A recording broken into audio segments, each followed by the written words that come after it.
in Scotland, but it's actually Glasgow's a great place to visit.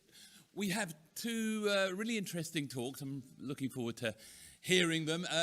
The plan is we'll hear both talks back to back, and then both speakers will join me, and you're very welcome. You know, hopefully you've worked out how to use the question, the Slido questioning, or not the Slido, but the web to put your questions on, and then we can have some interesting debate and discussion afterwards. Without further ado, I'm delighted to welcome Katarina Kotfis. I've got that right way around. Kotfis is a professor of anesthesiology, intensive care at the Pomeranian Medical University in Stettin, Poland, and she's got lots of broad interests: pain, intensive care, ethics, equity, equality, patient safety, and we're going to hear right now about best practice for ICU sedation, a balancing act. Thank you very much indeed. Thank you very much, Professor Singer. Thank you very much for joining us today. Yes, indeed, I will be talking about sedation for critically ill patients as a balancing act. So thank you very much for being here, so many of you. The disclosure that I have regarding this talk is that I receive consultancy fees, and I'm also on the advisory board for Viatris.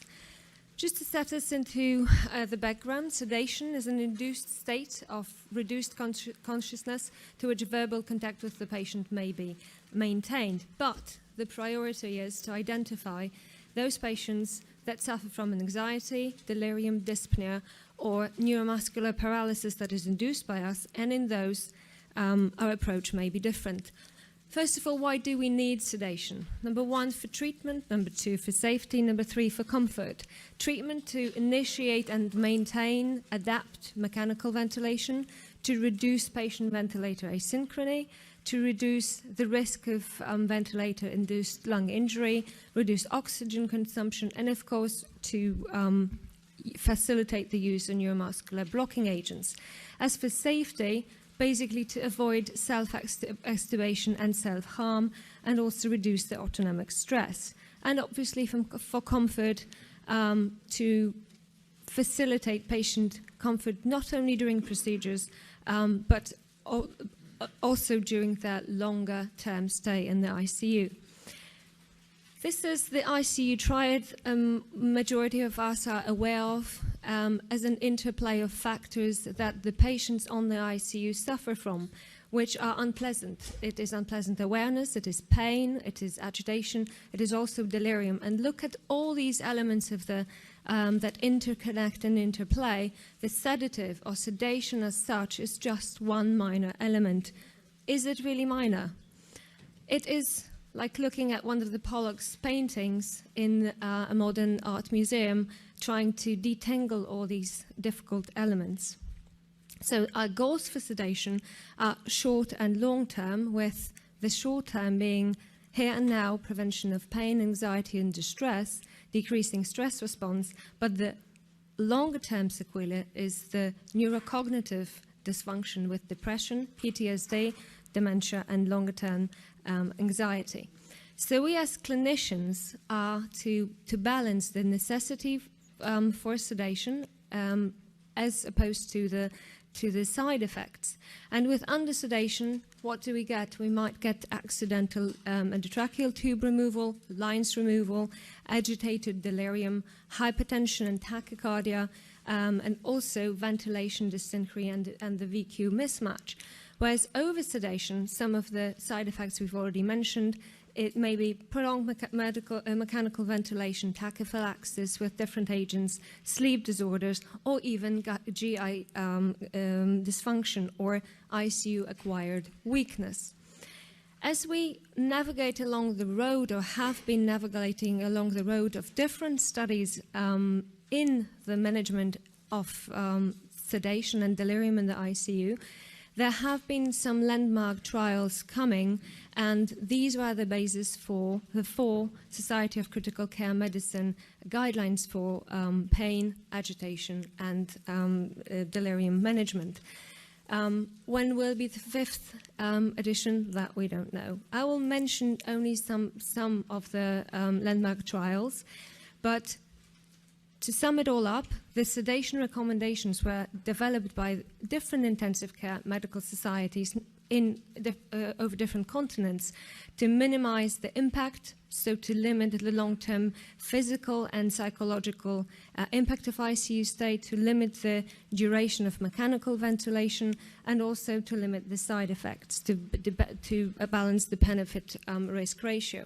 One of the initial trials that has shown us that led by Timothy Girard, has showed that pairing spontaneous awakening with spontaneous breathing was beneficial for patients as it increased 1 year survival. Also, a study led by Yahya Shahabi in Australia and New Zealand has shown us that deep sedation over the analysis time at 3 months has been initiated with worse survival time. And this is the study published in 2021 in patients with ARDS, with neuromuscular blocking agents, where, again, the depth of sedation was associated with the probability of survival, with those with lighter sedation having the higher probability of survival. So these are the guidelines that we are currently bound by. The 2018, the PADIS guidelines that graded conditional recommendation that light versus deep sedation should be used regardless of the sedative choice in all critically ill mechanically ventilated patients. That guideline led us to the formation of the ABCDF bundle. What is it? Not everybody in the room is acquainted with it, as many of us are based in anesthesiology, and I see continuity of care as a very important element. So the ABCDF bundle is a standardized care process that can be applied not only in the ICU, but it's used to break the vicious cycle of oversedation and prolonged ventilation, and its elements are designed to reduce delirium, improve pain management, and also reduce the long-term consequences of the ICU stay. Here we have its elements. First of all, we are obliged to assess and prevent and manage pain. The B is for the spontaneous awakening trials and the spontaneous breathing trials. C, and this is why we are here, the choice of sedation, as targeted light sedation should be used when necessary, with the avoidance of benzodiazepines, as those have been proven to be harmful. Delirium monitoring with validated tools, at least twice a day or once per shift. And the next element, the E element, is only possible if we introduce the other initial elements to it, so early mobility and exercise, and also, most importantly, and we talk about that more and more, the family engagement, family being part of the balanced sedation process.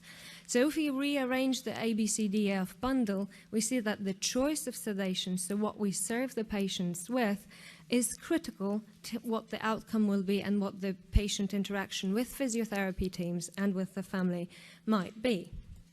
And there have been studies showing then the higher the adherence to the A12 bundle, the better the survival is, the less mechanical ventilation use, less restraints use, as restraints are not the way to manage patients in the ICU, and less ICU readmissions. This is a very large study, over 15,000 patients in the USA, analyzed by Brenda Pan and the team, showing that on any given observation day, adjusting for covariates, a higher compliance with the A12 bundle led to better outcome.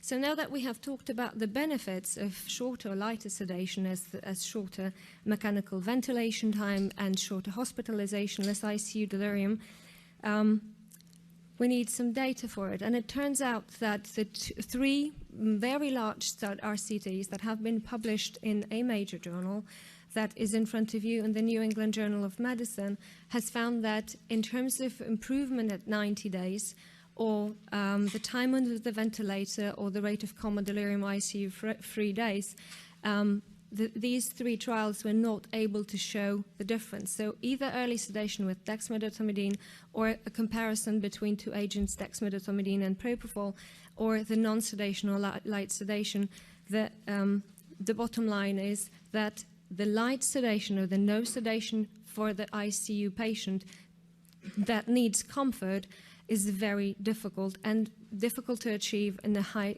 proportion of patients. Here you have data from one of the SPICE trials, and it shows us that during the first 2 days, 50% of patients were actually in need of deeper sedation to facilitate treatment, and that was the same for those to 1/4 of those patients during the first week. So it turns out that even those patients initiated with an agent that was aimed to provide light sedation, 75% of those needed something extra to achieve a desirable level of sedation. And years ago, this is a study published in 2009, the barriers to providing light sedation have been identified, and those also that led to daily sedation interruption. So, number 1, majority of the respondents said it's the potential for respiratory compromise. Number 2, lack of nursing acceptance. And here is the point where training comes into play.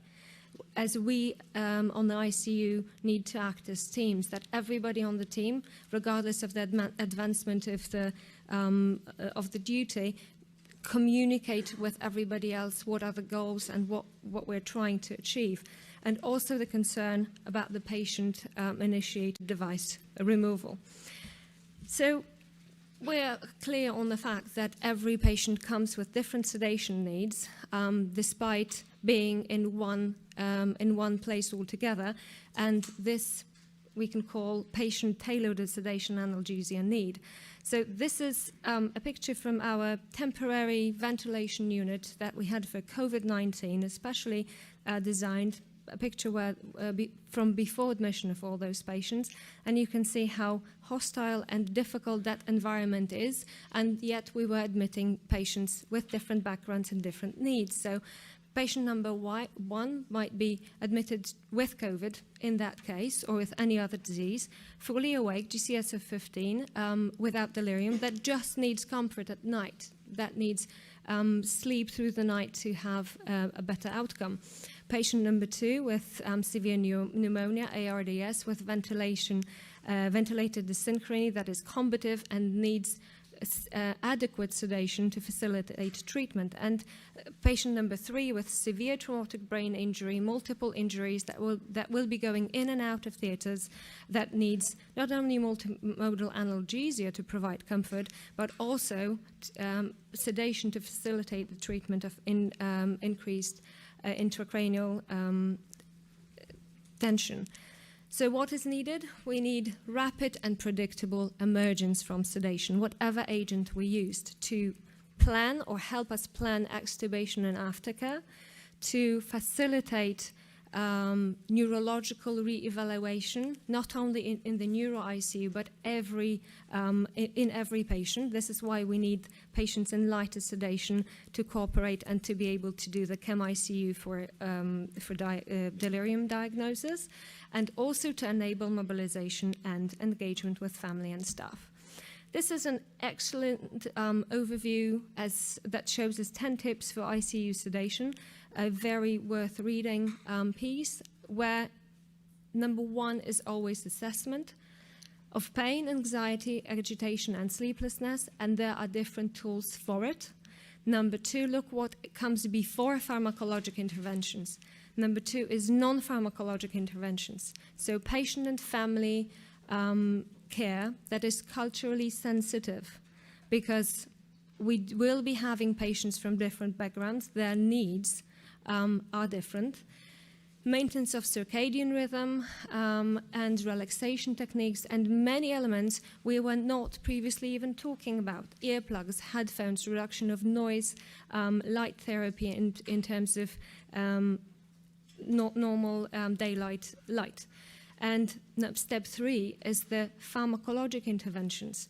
Again, each element has got its own box of or range of varieties for pain, multimodal analgesia for anxiety, for agitation and sleeplessness. And interplay between these factors is only able to give us what that patient needs. So number one, to assess with whatever scale we use, as using the RASS, the Richmond Agitation Sedation Scale, with the goal of those patients to be at RASS 0. So that's what we need: a comfortable patient that follows commands and is cooperative without agitation, and also prevention through daily sedation interruption, if possible, obviously, and no contraindications, and spontaneous breathing trials. Just as a reminder, these are the validated and accepted scales for sedation depth, and these are the scales we use for the CPOT, Critical Pain Observation Tool, or the BPS for assessment of pain in those patients that are unable to communicate. And as technology advances, there will be new factors coming into play, but all the devices need not only validation, but they also need inclusion into the guidelines. So I hope the new guidelines will see that. So sedation is an art of balance, understanding that if the patient comes into ICU, requires treatment due to failure of one organ, for example, just for renal replacement therapy, and they are cardiovascularly unstable, they might need no sedation. They might need pain management. They might need some sort of circadian rhythm improvement, but they might need any sedation. On the other hand, there will be patients who definitely require deep sedation. So, see the sedation as those with severe brain injury at risk of intracranial hypertension, those that after communication with the surgical team will need consecutive and ongoing visits to the operating room, patients with severe ventilator dysynchrony, obviously preventing awareness during neuromuscular blocking agent infusion, and status epilepticus, as sedation provides one mode of treatment. The COVID-19 has brought us with many challenges regarding the depth of sedation as the intensity of care increased for those patients that were in severe respiratory failure. And as you can see, the customized ventilation had to go in pair with the sedation customization. So the main element for patients with ARDS was to optimize the ventilatory drive in those patients whose pain has been under control. Pain from being intubated, pain from drains that are inserted, or the arterial line, all these elements. Now, as we move on to the choices that we have in terms of medications and what can be used as sedative, if we talk about pharmacology as such, we need to remind ourselves what are the ideal characteristics of a sedative. Obviously, we need rapid onset and offset. It needs to be easy to administer, and easy to administer meaning not just that we write it out as a prescription, but also that the nursing team knows how to set it up, and that is the biggest challenge with inhaled sedation: lack of accumulation, few side effects, and it also has to be cost effective. So that's the choice of drugs that we have. On the other hand, we have a choice of, or a range of patients that come with different underlying problems, with different pharmacokinetics and pharmacodynamics, with multimorbidity. We will have younger patients who are definitely more difficult to sedate, that require higher doses of analgesic sedatives and also adjunct medications. There are those patients who are chronically dependent on different medications, either benzodiazepines or illicit substances.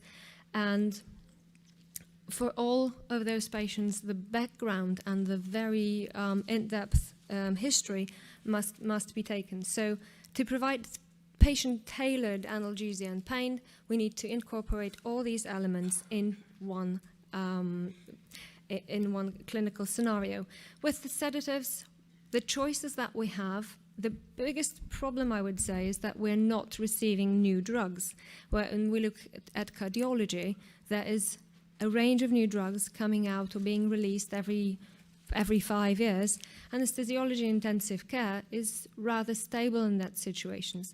We have propofol choice as a GABA agonist, but with all its possible consequences. Studies have shown it's preferred over long-term infusion of benzodiazepines, as that gives us less delirium, but that may cause hypertriglyceridemia we have to be aware of.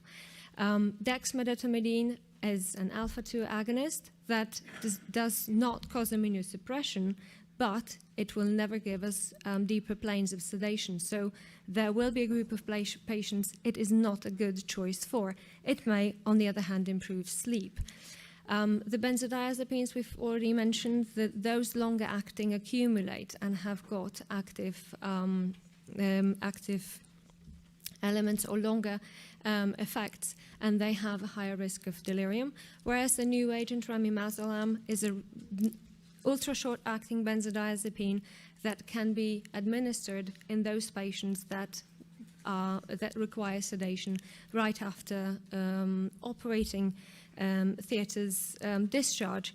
And its very important feature is that it's rapidly hydrolyzed and in a non-organ fashion. Other sedatives with very specific characteristics is ketamine, that provides very deep and profound analgesia, but it also stimulates the cardiovascular system. So this might overcome the hypertension caused by other agents. And the volatile anesthetics that provide a range of depth of anesthesia, but they require special equipment, scavenging, and may not be accepted by many teams.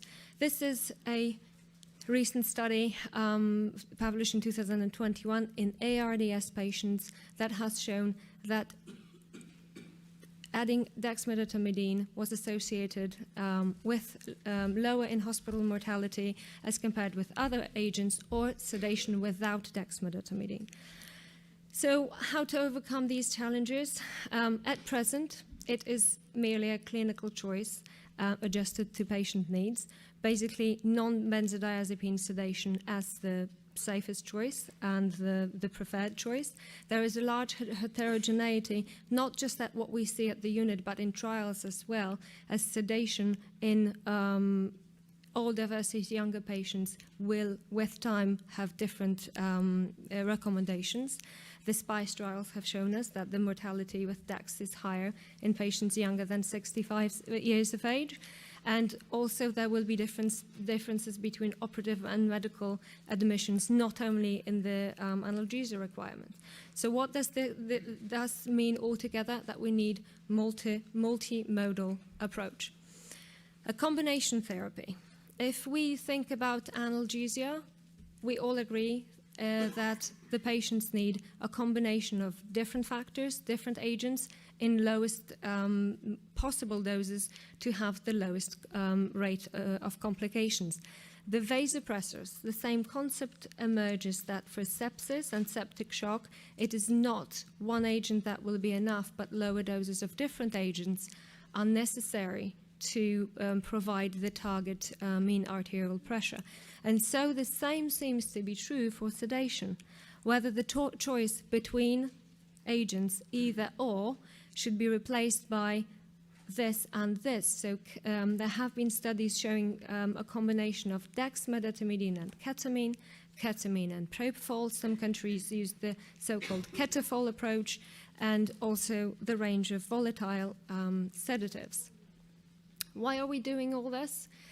To provide our patients with better outcomes, and delirium and all its consequences are those that are the worst possible outcome that patient can encounter.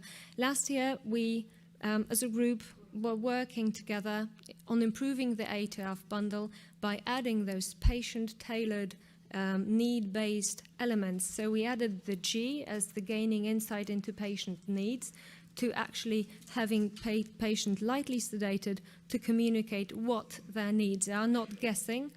Holistic personalized care, and the last element was to redefine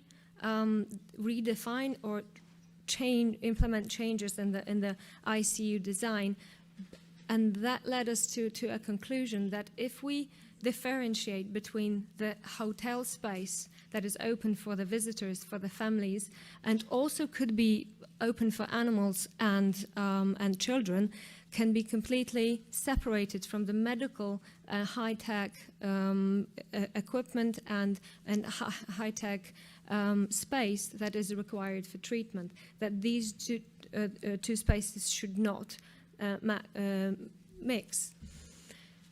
Now, the bottom line of all that we do is the ICU liberation. This is how the A2F bundle has been developed as a science and philosophy, how to serve the ICU patients.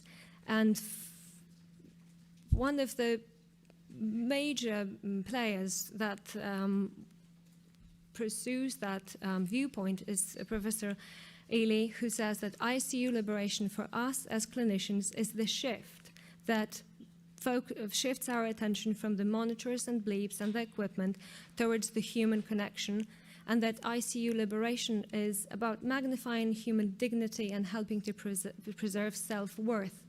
This is why we need an insight into immediate patient needs for all those that we care for in the intensive care unit. And it is also, the pictures that I'm showing you are real pictures, one from our Armenian Medical University ICU, the last one. But the ICU liberation and also the whole A2F approach is also based on us as clinicians who interact and learn from one each other. And in this moment, I would like to thank, I hope both of them are here, one, I am sure, the people that have taught me at the very beginning what it means to get the human connection and how to cooperate with patients and not the monitors.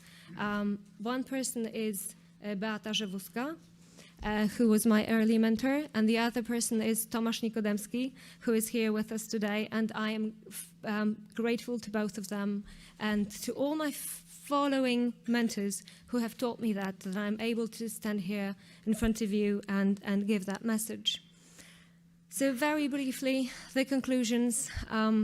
We need to prioritize pain, and the target Richmond agitation sedation scale level is 0, so we need an awake interactive patient shortly after intubation. We need multimodal symptom-based management, and as with antibiotics, we can always de-escalate. We can initiate deeper sedation and de-escalate as the patient progresses, but as soon as possible. For those patients that received sedation, opioids, we need tools to evaluate their effect. Basically speaking, we should be avoiding benzodiazepines infusion, if needed, only boluses. On the other hand, there will be a group of patients that are suffering from withdrawal, and the ICU stay is not the moment to initiate any kind of withdrawal, so the baseline medications must be provided. Irritation from any unnecessary device that's in the patient should be removed, and we also should differentiate between the needs during the day and at night. And with that, I would like to thank you all for your attention.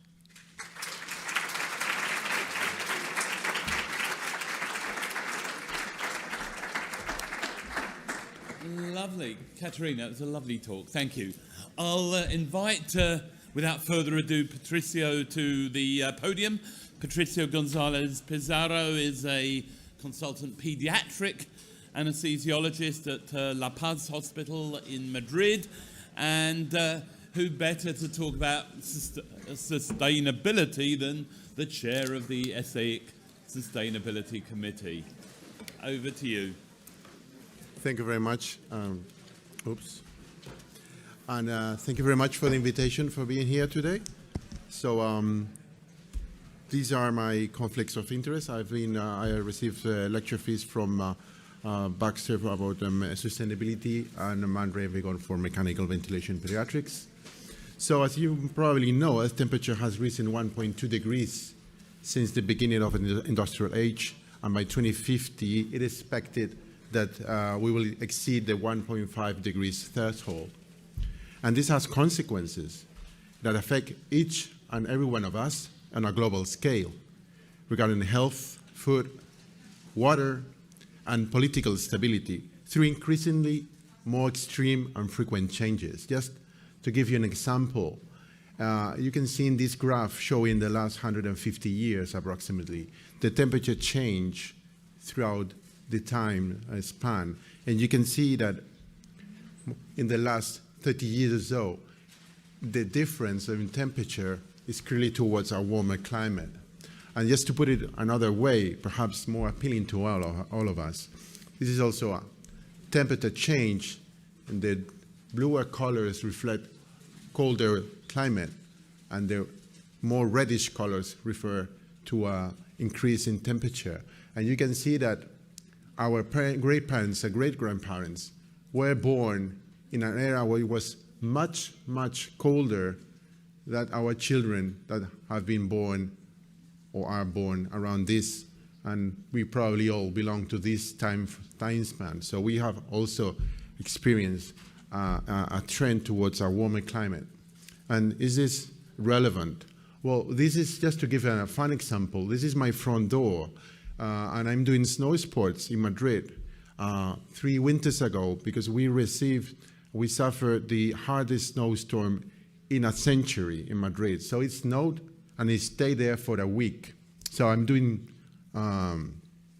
snowshoeing and snow sledding with my kids. That was really fun, I can tell you.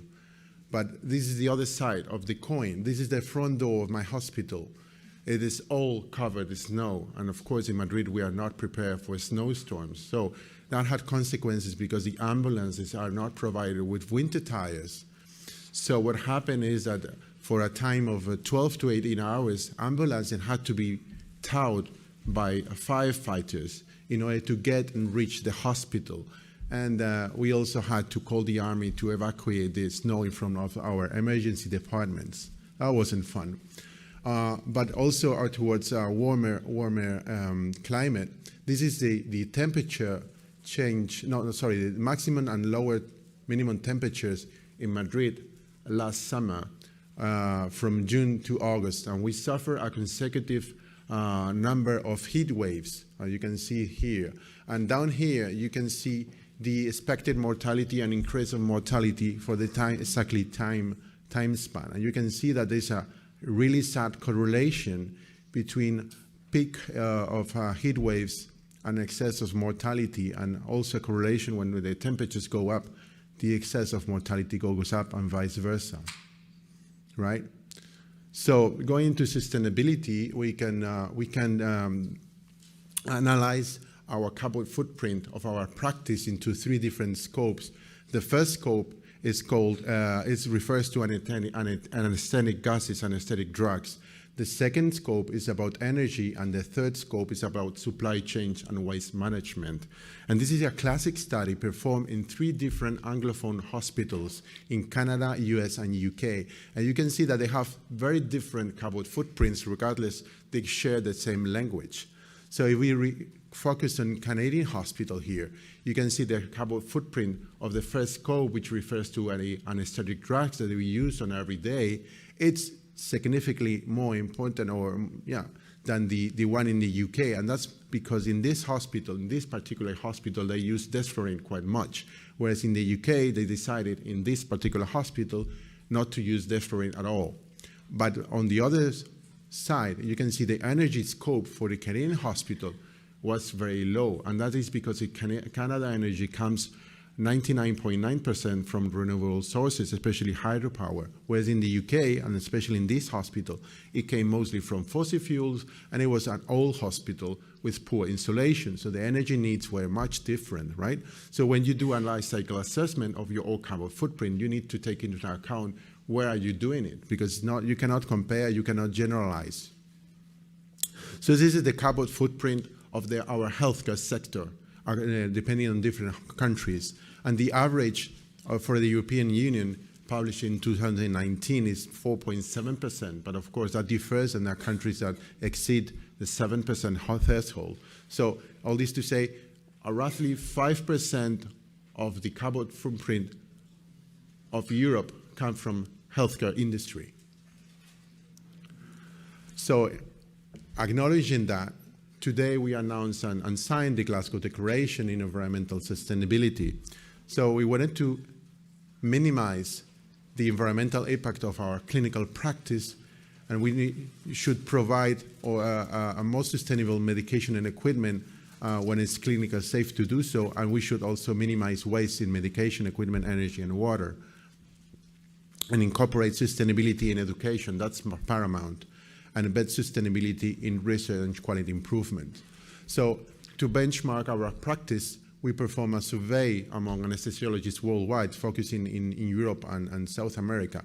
And we asked several questions. We will just comment just 2 of them.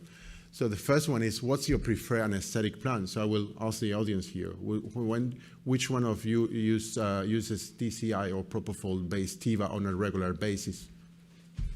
Please raise your hand. So I see a motivated audience. Thank you.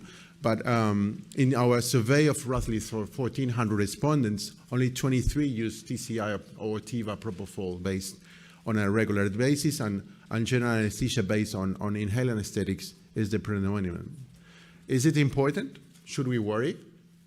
Well, this is a classic study performed by Jody Sherman in the United States, analyzing the carbon footprint of our top 4 anesthetic drugs: desflurane, isoflurane, sevoflurane, and propofol. And you can see that sevoflurane has a global warming potential, let's say the carbon footprint in the atmosphere, which is roughly 2,500 higher than CO2. And isoflurane is 500 times higher than CO2, and sevoflurane is 130. Isoflurane not only has a global warming potential, but also has ozone-depleting properties, such as nitrous oxide. And propofol is not emitted, it's not delivered to the atmosphere, so it has a 0 in global warming potential. So I just want to give you some useful examples, and there will be some QR codes around the presentation, so feel free to scan them. And this is the impact calculator developed by the Association of Anesthesiologists in the UK by Dr. Tom Pearce. And you can see that this CO2 that we emit is difficult to understand, right? So if you select 6% of desflurane on a fresh gas flow of 2 liters, which is the average fresh gas flow that we use on every day, the CO2 emissions are similar to driving a car for 430 kilometers every hour. So that's like driving from here to Sheffield or Thurso, right? If we decrease our fresh gas flow to 1 liter, then it goes down to half. So it's like driving from Glasgow to Aberdeen. That's our contribution for every hour. And if you choose sevoflurane, which has a much lower carbon footprint, for 1 liter, you reduce for equivalent dose of sevoflurane, it is like driving 4 kilometers. So it's driving from this Scottish Convention Centre to the Cathedral of Glasgow. So our choices actually matter. Another question in our survey was, what's the fresh gas flow that you use? And surprisingly, more than 50% of anesthesiologists worldwide choose a fresh gas flow above 1 liter. And more interestingly, less than 15% of anesthesiologists use low flow, very low flow anesthesia below 0.5. So again, the choice of drug and the fresh gas flow that you choose has an impact. Okay, but what about propofol? Because propofol is not emitted to the atmosphere, right? So what happens with propofol? Well, propofol, of course, the greenhouse effect is 4 orders of magnitude lower than desflurane or sevoflurane, because it stems from the electricity needed for the infusion pumps and for the manufacturing of the plastic syringes. By the way, when we choose PVC, it's not the best plastic, so we should also think about the the source of plastic that we use for our syringes.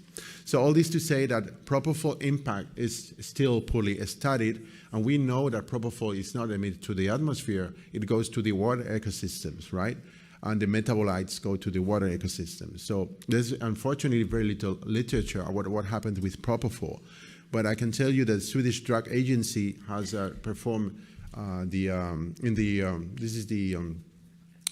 you can scan and go to directly to the Swedish drug manual, and they have always a study of environmental study for every single drug that they have.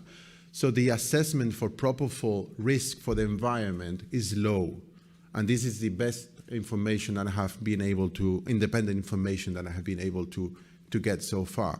But again, we need to encourage our environmental scientists to start studying our drugs, dexmedetomidine, propofol, midazolam, because in this kind of studies affecting the water ecosystems, what you actually see are antibiotics, but very little other medication, and anti-epileptics as well.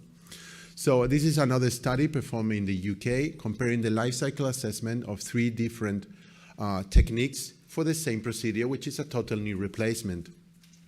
And you can see that when we choose a sevoflurane general anesthesia, our carbon footprint is higher than when we choose a Tiva based on propofol, which is slightly higher than when you choose regional anesthesia alone. And diving in to the same results, you can see that sevoflurane, Tiva, and regional anesthesia, sevoflurane, the main difference stems, of course, in the drug itself, whereas in Tiva, the carbon footprint, if you compare it to the other parameters for the other, in the life cycle assessment, the difference stems from the manufacturing process of propofol and the single-use items, that is our plastic for our syringes.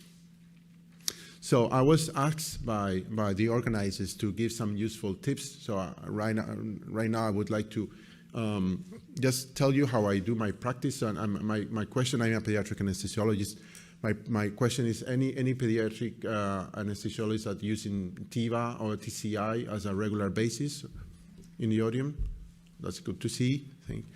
So these are the models that we have available right now for adults and pediatrics. Marsh is the oldest one for adults, then came Kataria for pediatrics, Schneider for adults, Pedifusor for pediatrics, and the latest one is Elevelt, developed in 2018.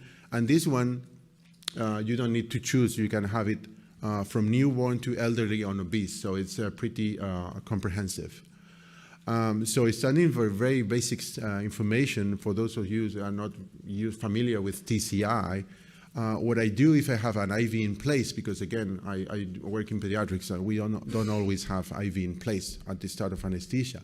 This is I work on an effect side, and the doses I usually start with are 3 micrograms to 4 micrograms per milliliter for induction, and then for maintenance, my range goes from 2 to 3.5, but I will develop this a little bit later on. But if I start with sevoflurane and then I switch to TCI, which is my standard practice, because again, not always we have an IV in place. I start with sevoflurane when the patient is sedated, and with the IV in place, I start with 2, and then I progress depending on the patient needs. So how do I tailor the drug doses that our patients need? Well, please use a PEG device. Please use a processed EEG, regardless of the brand. But you need to have one, because the brain is one of our fundamental organs that we are targeting. So we should be able to monitor it. And of course, the raw EEG is extremely difficult for us. We probably were not trained in university and not very well trained during our residency. So this is if you separate all the waves that we have in our brain, you go from slow waves until up to very, very fast and low amplitude waves from when you are a little bit more awake, and this is when you are extremely deep sedated, right? But what you see is a combination of all these waves put together, and that's very difficult to understand. And these are our 2 goals when we sedate patients or when we have it during a general anesthesia, and this is difficult to understand, right? At least at the beginning. When you use a PEG device, most of them right now give you what is called the density spectral array. They convert this difficult raw EEG into something more familiar. And you can see here down, I will focus on propofol, but you can see that different drugs have different signatures. So if we focus on propofol here, down here you got time. Here you have the frequencies of the waves of our EEG, and here in color they represent the density or the amount of different waves. So the more red this wave is, means that it's more present. So for instance, right here, we have a delta alpha dominance with very little high frequency. So the patient's into deep anesthesia. And this is typical for propofol. And you have sevoflurane, which is very similar. And when you exceed a CAM of 0.1 or 1.0, you will start seeing theta as well in red. Ketamine, that's very interesting because ketamine, you have some delta with fluctuances, but in the 30 hertz, you get a nice dominance there. What happens is that some monitors can interpret it as that the patient is awake, and you will get a number of 70, for instance, but the patient is not awake. It's just that the monitor is not properly trained. So all this to say, please, regardless of the monitor, stay away from the number and start asking for a raw EEG and process EEG measurements, right? And dexmedetomidine is like propofol, but without alpha. And what happens in children? Well, children, especially those who are under 3 months of age, this is a standard for general anesthesia. You only see delta power. You won't see an alpha power. And once they becoming older, until the 6 months of age, alpha power is slowly increasing. But if you have a child who is below 6 months of age and you don't find alpha, that's not necessarily a pathological finding. So going into detail in practical cases, the first one, this is a 12-kilo infant, 2 years old, and is under surgery for a skin graft. So this is my bilateral DSA, and I will start with a sevoflurane induction, and then once I have my IV, I will switch to TCI. And this is what I find when the patient is awake. Now I start my induction sevoflurane at 6%, and you can see that I'm losing my high-frequency waves, and I'm increasing my deltas, right? And then I get my IV in place. I reduce sevoflurane to 2%, and then slowly I'm regaining the more higher frequency areas around alpha here, which is not still present, but you can see that they're coming up nicely. Now I'm in my desired comfort zone, which is a dominance of delta alpha, and do my induction here with lidocaine, dexamethasone, fentanyl, and rocuronium. Doesn't really matter. And what I do for the transition is that I shut down my sevoflurane, right? And I see what happens in my EEG. I see that I'm losing my delta and my alpha is slowly going up. So the patient is like a zip that you unzip. And you can see that the patient is slowly waking up. So this is the time I start my induction, and you can tell at the exact very moment that I start my TCI, and I start at TCI 2.0. And then according to my EEG, I tailor the needs. So I will go between 3 and 4, right? And he is slightly waking up. So I'm sure I was raising my concentrations of my TCI right here because I was losing my delta and my alpha was going up. This is another example. This is a 50-kilo adolescent, 12 years old, with an IV in place. So this is awake. This is left, this is right. Sorry, I didn't mention it before. And I start with 3, right? The induction takes place, and I start to see my alpha. And this is what happened in a healthy adolescent, right? With the classic delta alpha dominance. And this is an interesting case because he's a 14 years old, exactly the same weight, 50 kilos. But the patient had a mild cognitive impairment. I do exactly the same thing. I start with 3.0 because I had an IV in place. Thank you. And what happened is that you can tell that the DSA is very different. Just let's compare them.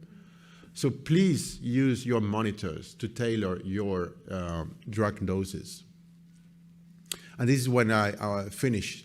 So what I do, perhaps one of the, we are sometimes reluctant to use TIVA or TCI because they might take longer to wake up. This is not actually my experience. But in order to prevent that, you can start reducing your TCI infusion when the surgeon starts closing the wounds. And then you can tailor how fast the awakening can be according to your PEG. Just a few words about the scope 3, which is waste management. Please, you know that there are different formula for propofol. You have the 20 ml ampoules that I usually use for my induction if I will continue just with sevoflurane, and you have 50 and 100 ml vials, and those are intended for infusions. Especially you can use the 2% concentration for longer infusions, because the aim is that we do not waste, because then the propofol might end up in the water ecosystem. Unused propofol must be incinerated. So to prevent this release into the ecosystems, we should always incinerate the propofol and dispose the remaining propofol into the shop bins. And please never flush the remaining propofol into the sink. So take-home ideas. Please consider TCI or TIVA as the best sustainable form for general anesthesia. TCI is safe and it's very easy to tailor to patients if you have a PEG device that you trust. Never flush propofol into sinks or toilets. Save the larger amounts of propofol vials for infusions and not for the induction, and use the 2% propofol for longer surgeries. Thank you very much for your attention.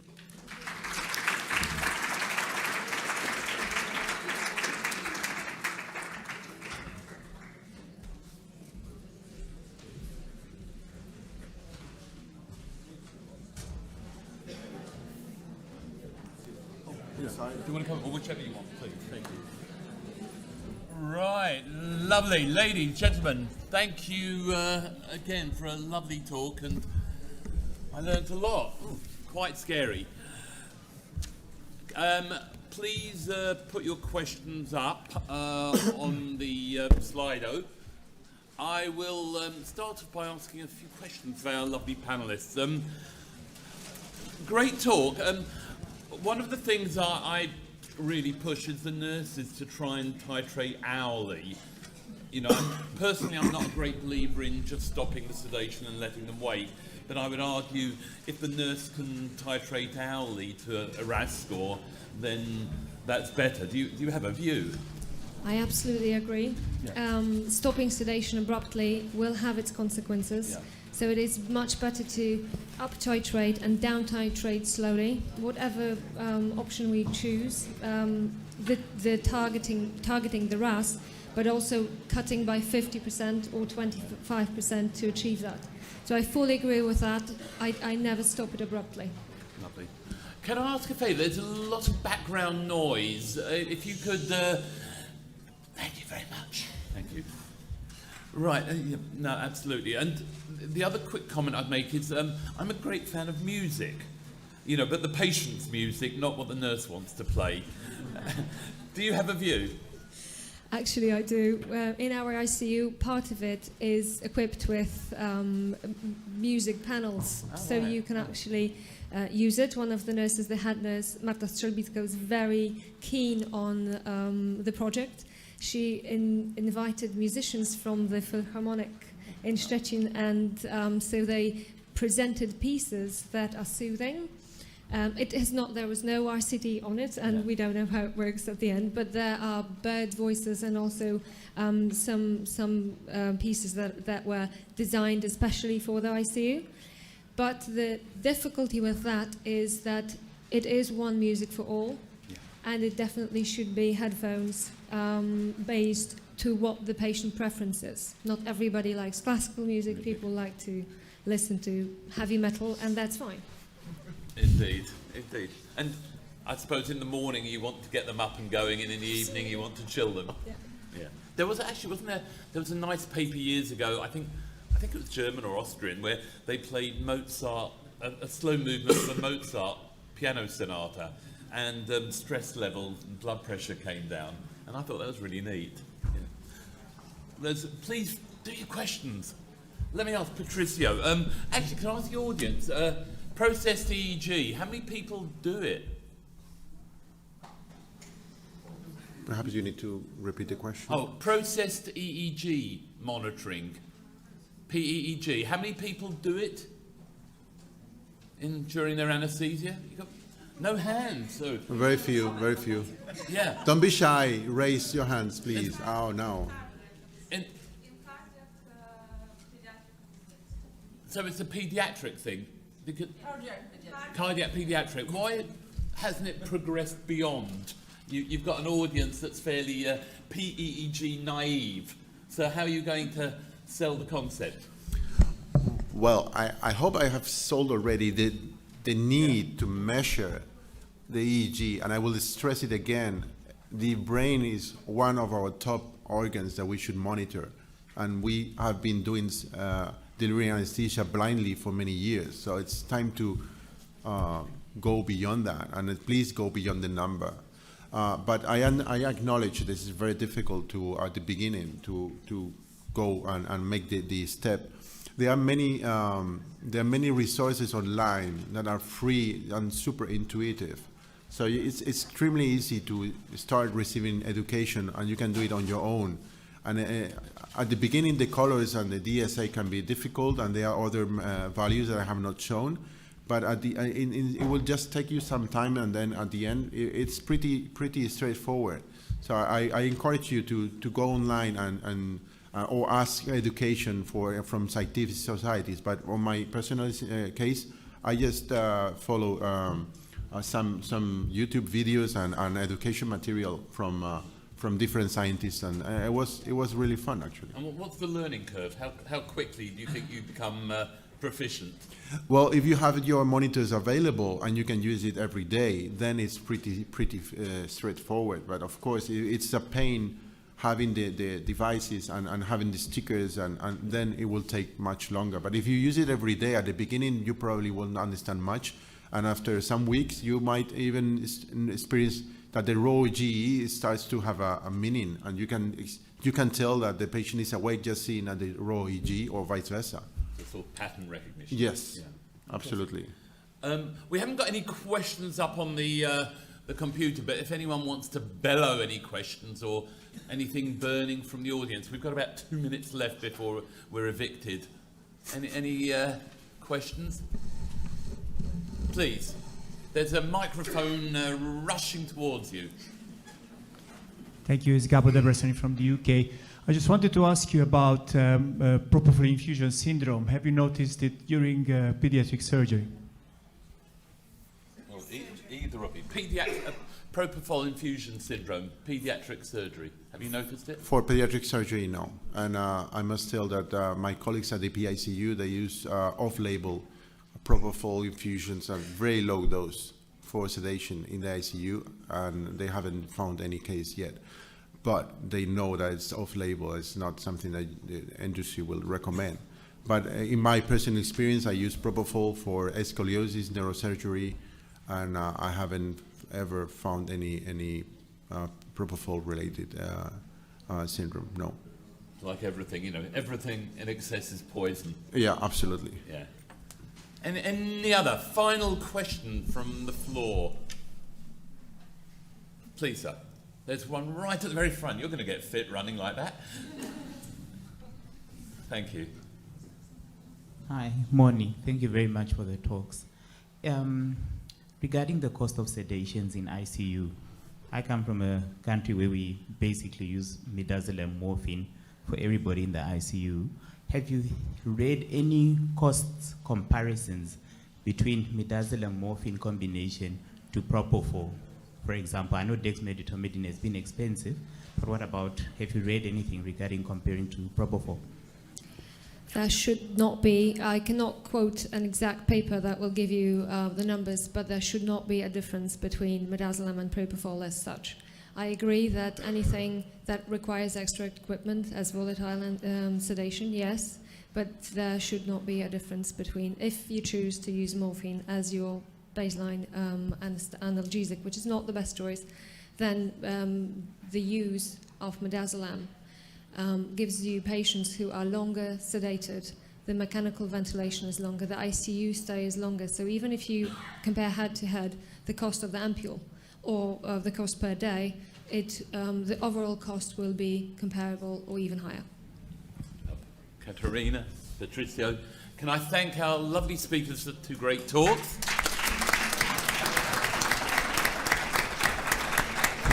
And last but not least, Fresenius for putting it together. Thank you. Enjoy the rest of the Congress. Thank you. Thank you.